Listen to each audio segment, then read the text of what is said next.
Queridos matemáticos, ¿se acuerdan cómo funciona el teorema de las paralelas? Les cuento un secreto, la verdad, en lo particular, nunca logré memorizar los nombres que nos daban. Por ejemplo, lo de ángulos alternos internos, ángulos alternos externos, la verdad nunca logré memorizarlo, pero hay un truquito muy fácil y muy sencillo para poder recordar cómo funciona este teorema de las paralelas y lo vamos a llamar el teorema de la Z. Entonces, imagínate que, por ejemplo, tienes aquí un par de paralelas, L1 y L2, y una secante L2.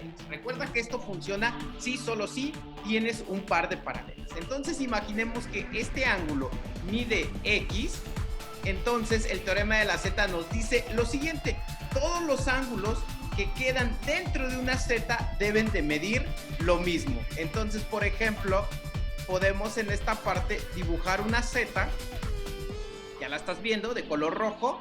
Y entonces, si este ángulo mide X, este ángulo también debería de medir X.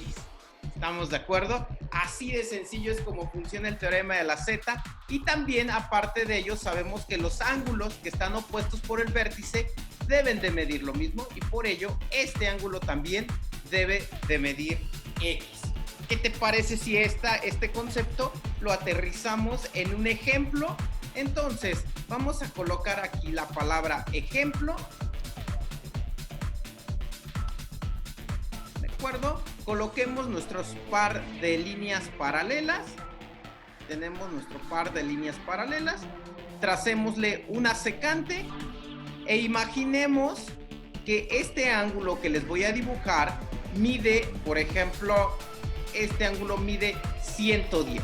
Entonces, suponemos que este ángulo mide 110 grados y tú me vas a decir, oye, Eric, ¿y qué está pasando aquí? Bueno, mira, aquí también podemos dibujar una Z, ¿sí? Por ejemplo, podemos dibujar esta Z, que aunque es un poquito rara, un poquito chuequita, aquí no despreciamos a nadie. Y entonces, si este ángulo mide 110, por el teorema de la Z, todos los ángulos que quedan dentro de la Z deben de medir lo mismo y por ello este ángulo también debe de medir 110. Ahora, otro casito o otra propiedad que te debes de saber es que los ángulos llanos deben de medir 180 grados. Si quieres te lo coloco aquí. Este ángulo debe de medir 180 grados, así de sencillo. Y entonces por ello también podrías calcular, por ejemplo, que este ángulo debe de medir 70 grados. ¿Por qué debe de medir 70 grados? Porque 70 más 110 nos va a dar los 180 grados que necesitamos. Este ángulo, por ser opuesto por el vértice, debe de medir 70 grados también. Y este ángulo que te voy a colocar en verde debe de medir 110 por la misma razón, por la razón de que es un ángulo opuesto por el vértice o porque este es un ángulo llano, este completo es un ángulo llano, y si tenemos 70, entonces este angulito debe de medir 110 grados. Como te puedes dar cuenta, los ángulos que quedan dentro de una paralela, dentro de un par de paralelas cortadas por una secante, solamente son dos, en este caso 70 y 110, y podríamos completar los demás ángulos de manera sencilla. Por ejemplo, este tendría que ser 70 para completar los 180 grados que necesitamos por ser un ángulo llano, este 70 por ser un ángulo opuesto por el vértice, y este debe de medir 110 por ser un ángulo opuesto por el vértice o por completar los 180.